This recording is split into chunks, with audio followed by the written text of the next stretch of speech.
Hey guys, it's Mr. Lowry. I wanted to give you some help on the Simplifying Radical Expressions worksheet, specifically for those who were absent today. But if you also need a few more examples, this might be able to help you as well.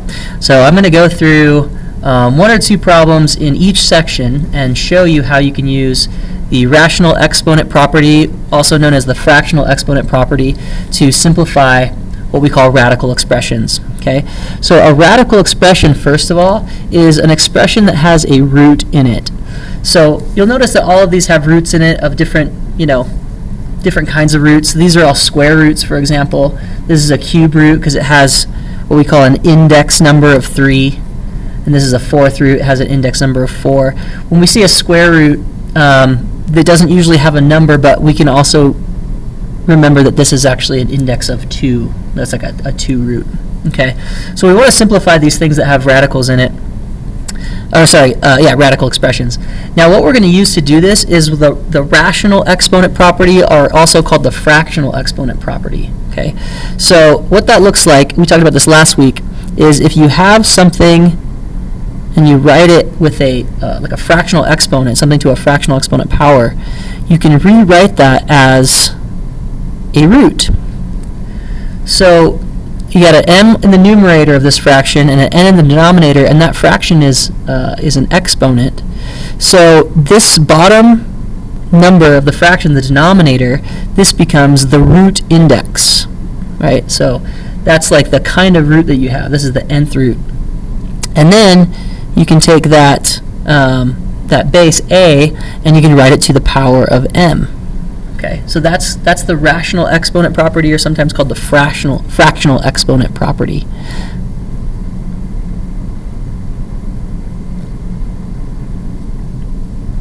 Okay, now there's actually one more way to write this. When you rewrite this as a root, we talked about this last week, you can actually put the index number is going to go in the same place, the n is going to go there, but you can actually put the power on the outside like this, so that m can go outside here or inside here. It doesn't really matter. For our purposes today, we're going to mainly be focusing on this part of it, and we're actually going to be going back and forth in between these. Okay, so these are equivalent. You can go back and forth between these. I'm going to put a little arrow here just so we know that they're equivalent, but also we can kind of convert back and forth between them. All right, so what we're going to do is we're going to take this guy. We're going to start with number 1. We're going to take it and we're going to try to write it as something like this. Right? We already have a root. If we can write it with a power here, then we can transfer it to this style, this format here. So the first thing I'm going to do here in this problem, number 1, is I'm going to take 200 and I'm going to find the prime factorization of it, or prime factor it. So I'm going to break this down into factors. So I could say that this is like 2 times 100, right? And 2 is prime, so I'm going to circle that. And then I can say 100 is, let's say, 10 times 10. Okay? And then each of those 10s is 5 times 2, and those are prime. So this 10 is also going to be 5 times 2. So I'm sorry, I'm writing a little small because I'm running into my my other problem there. But I have a 2 here. This is a 5 times 2 and a 5 times 2. So altogether, 200 is equal to 2 times 2 times 2 times 5 times 5. Right? So I got 3 2's and I got 2 5's. Okay? Now, what I'm going to do is I'm going to take this 200 and I'm going to rewrite it with powers. So 2 to the 3rd, 5 squared. Right? And then I remember that this has an index of 2. So what I'm going to do now is I'm going to transfer it from this form back to this form, right? I'm already in root form. I'm going to change this to rational exponent form, basically. So since I have a root 2, or a square root, the denominator of my fractional exponents, or my rational exponents, are going to be 2. So this is going to give me 2 to the power of 3 over 2, right? 3 is the power, 2 is the index of the root, so this is 3 over 2. And then I have times 5 to the 2 over 2. So there's 2 factors in that root. The powers I'm going to get are going to be fractions. It's going to be 3 over 2 and then 2 over 2. So this is what I get here. Now what I want to do is simplify those fractions. Right? So 3 over 2 is 1 and 1/2, if we write it as a mixed number. Okay? And this guy is a 1. So what I have is like 2 to the 1 and 1/2 power, which is kind of weird. And then I have 5 to the 1. Okay? Now since I have 2 to the 1 and 1/2, what I'm going to do is I'm going to break that up into 2 separate powers. I'm going to say this is 2 to the 1 power and 2 to the 1/2 power.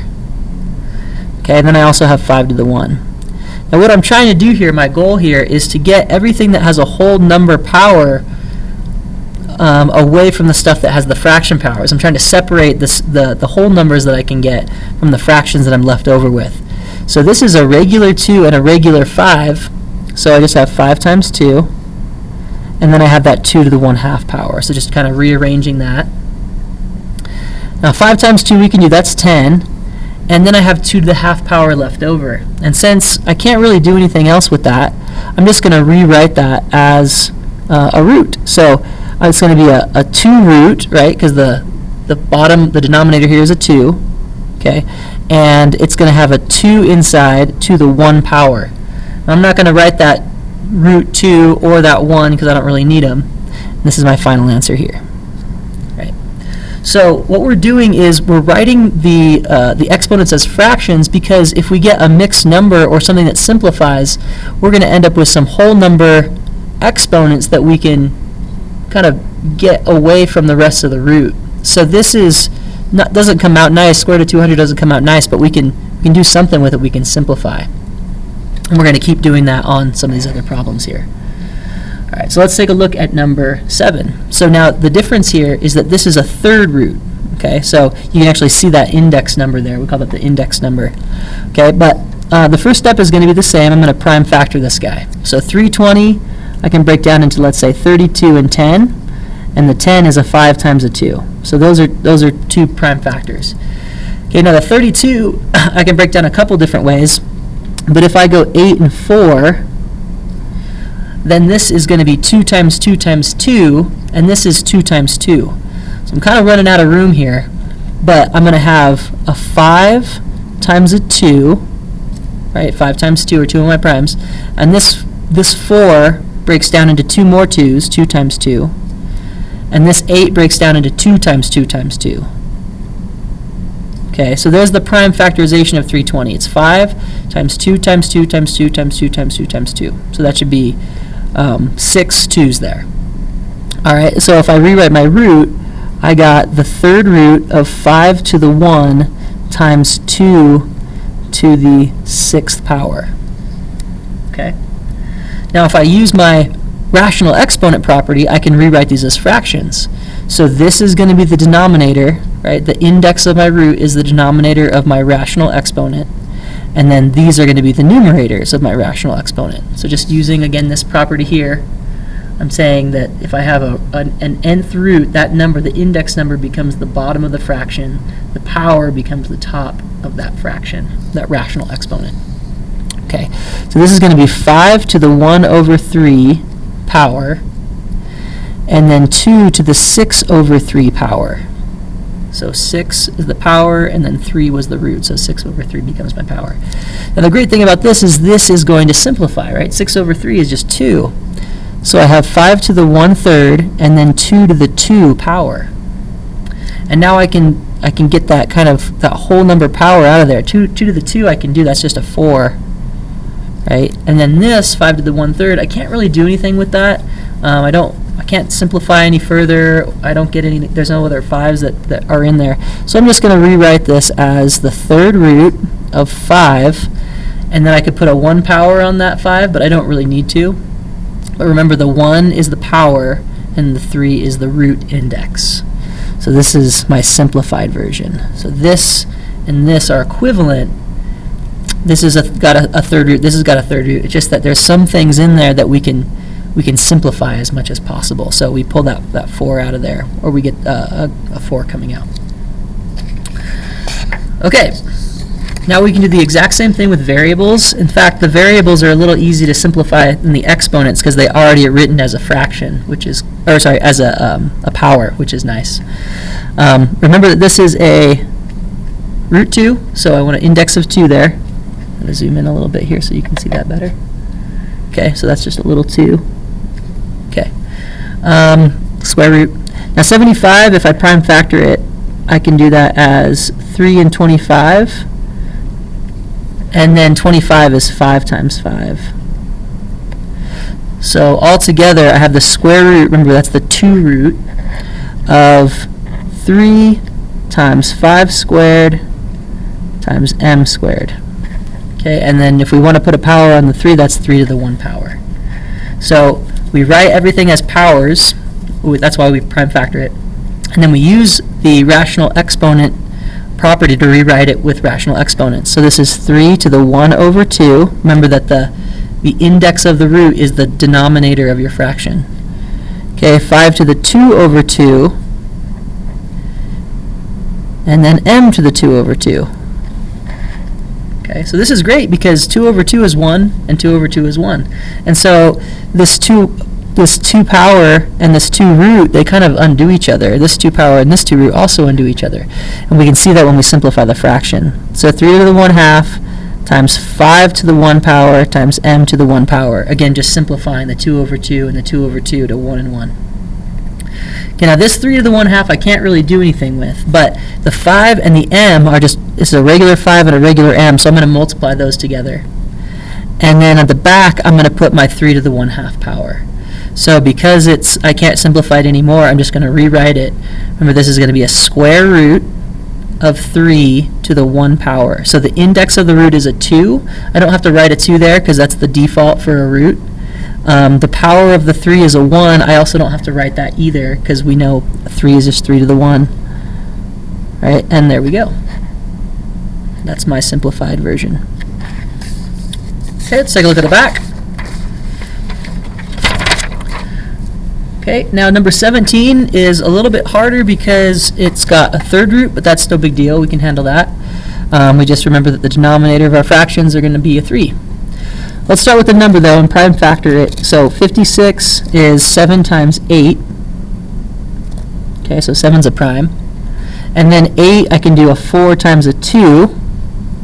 And 2 is a prime. And then the 4 is another 2 and a 2. So again, I'm kind of getting scrunched there. But my 56 is 7 times 2 times 2 times 2. So 56 is 7 times 2 times 2 times 2. That's the prime factorization. So when I rewrite my root, I got the third root of 7 to the 1 power times 2 to the third power times u to the 7th power times v to the 3rd power. Okay, now that looks pretty ugly, but as soon as we turn this into fraction exponents, it's going to be a little bit easier to manage. So remember, the top number, or the power, becomes the numerator of my rational exponent, and then the root index becomes the denominator. So this is going to be 7 to the 1/3 power, 2 to the 3/3 power, u to the 7/3 power, and then v to the 3/3 power. Okay, and then we'll simplify. Now 7 to the 1/3, I can't do anything about that. Nothing really happens there, so that's going to stay the same. But this is 2 to the 1, right? 3 over 3 is 2 to the 1 power. Okay, and then 7/3, I can change that to that's going to be 2 and 1/3. So a whole number 2, and then another fraction 1/3. Okay, and then I'm going to have also v to the 1, because 3 over 3 is 1. All right, so what I'm going to get here, I'm going to put everything that has, and then of course this was a 7 to the 1/3. All right, so if it has a whole number, I'm going to put it out into the front. Okay, real quick, this u to the 2 and 1/3, I'm going to write that as 2 separate u's because I now have a whole number and a fraction piece, and I want to separate the whole number exponent from the fraction exponent. So this guy I can do as u squared times u to the 1/3. So I'm just going to have 2 different u's there with the whole number part and the fraction part. I still have a v to the 1, I still have a 2 to the 1. I still have a 7 to the 1/3. Okay. So up front, I'm going to do the stuff that's to whole number exponents, right? So I have a 2 to the 1. That's just a regular 2. I have a u squared. Okay, and then I have a v to the 1.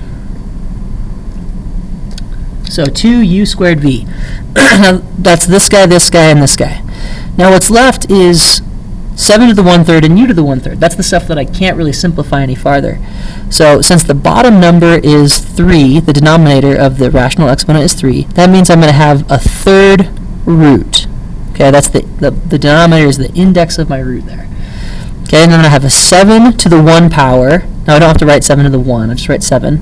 And I have a u to the 1 power. Again, I'm not going to write u to the 1, I'll just write u. Okay, so this is 7 to the 1 over 3, u to the 1 over 3. So this 7 to the 1/3 and u to the 1/3, that's represented right here with this radical. And I'm all done here. Okay, so that was number 17. I just kind of snaked my way down. All right, in this last section you're going to have bigger roots. Some of these are root 5. You have several exponents to deal with. You have numbers and stuff like that. But it's pretty easy to handle as long as you just kind of continue the same process. So let me do one of these with you. I'm going to do the root 5 because I think that looks like the biggest one here. So let's start with 96 and let's prime factor it. Okay, it's at least divisible by 2. And that looks like it's going to be 2 times 48. Okay, so 2 is prime. Now 48 is going to be 6 times 8. Okay, running out of room here a little bit. So let's do the 6. The 6 is 2 times 3. Okay, and the 8 is 4 times 2. 2 is a prime. And then the 4 is another 2 times 2. So I kind of had to split my tree up, but this 6 and this 8 I just did right here, 6 and 8. But all my prime factors here are 2 and 2 and 2 and 2 and 2 and 3. So that's 2 to the 1, 2, 3, 4, 5, 2 to the 5th, and then a 3. Okay, so if I write my root out here, I'm going to have the 5th root. Okay, and then the 96 I'm going to rewrite as 3 to the 1 times 2 to the, let's see, that was 1, 2, 3, 4, 2 to the 5th. Okay, now the cool thing is my variables already have powers on them, so h to the 5th, j to the 2, or j squared, and then k to the 8th. All right? Cool, so all I got to do now is I'm going to rewrite this with rational exponents and then simplify those exponents. So I should get 3 to the 1/5 power, 2 to the 5/5 power. Now, again, all of these powers in here are becoming the numerators of my rational exponents, and the denominator of my rational exponents are all going to be 5. So this is going to be, all these are going to be 5s on the bottom. Okay, so 2 to the 5 over 5, h to the 5 over 5, j to the 2 over 5, right, so 2 over 5, and then k to the 8 over 5. Okay, so 1 over 5, 5 over 5, 5 over 5, 2 over 5, 8 over 5. Okay, this one I can't do anything with. That's going to stay the same. So 3 to the 1/5 power. Okay, this is going to be 2 to the 1 though. 2 to the 1 power. 5 over 5 is 1. H to the 1 power. Okay, I can't simplify this either. J to the 2/5 is just going to say j to the 2/5. And then this guy I'm going to write. This is k to the 1 3/5. Right. So 8/5 off to the side here. 8/5 is 1 3/5. And so I want to have a k to the 1, sorry, 8/5 is 1 3/5, a k to the 1 and a k to the 3/5 power. Remember, I want to separate the whole number powers from the fraction powers. So here's k to the 1, and then I also have a k to the 3 over 5. So there's 1 3/5 altogether. So 2 different k's. Okay, so let's take a look at my whole numbers. So I have a 2 to the 1 and an h to the 1 and a k to the 1.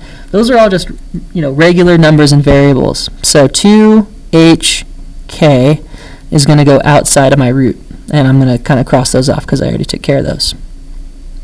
Now what's left is going to be a root, and I know it's going to be a 5th root because all of these are denominators of 5. So 5, 5, 5. So remember, we started out with a 5th root, right? A 5th root means a rational exponent with denominators of 5. We're just going the other way now. So this is going to be a 5th root still. but the top number is going to be the power of the variable that's inside, so, or number in this case. So 3 to the 1, right, that's just a 3. J squared, we already took care of that 5, that's the root number, and then k to the 3rd. Right, so I'm looking at the numerators here. 1, 2, and 3. So 3 to the 1, j to the 2, k to the 3. The bottom number, the 5, that's right there, represented by the root index. And this is as far as I can go there. Okay. So there's one from every section to kind of help you out. The process is the same every time. We want to start by prime factoring the number. That way we can write it as powers. The beauty of writing it as powers is when we have those powers and we write it as rational exponents, a lot of times we can just simplify those rational exponents to whole number powers, which is our goal. And here we got 3 things with whole number powers. Whatever is left over as a fraction that we can't simplify or can't really deal with or can't make a whole number, that still stays a root. And so we kind of leave that part, but we can at least get some of the whole number powers out. Okay, I hope that helped, and thanks for watching. I'll see you guys back in class. Hope you're doing well and staying healthy out there.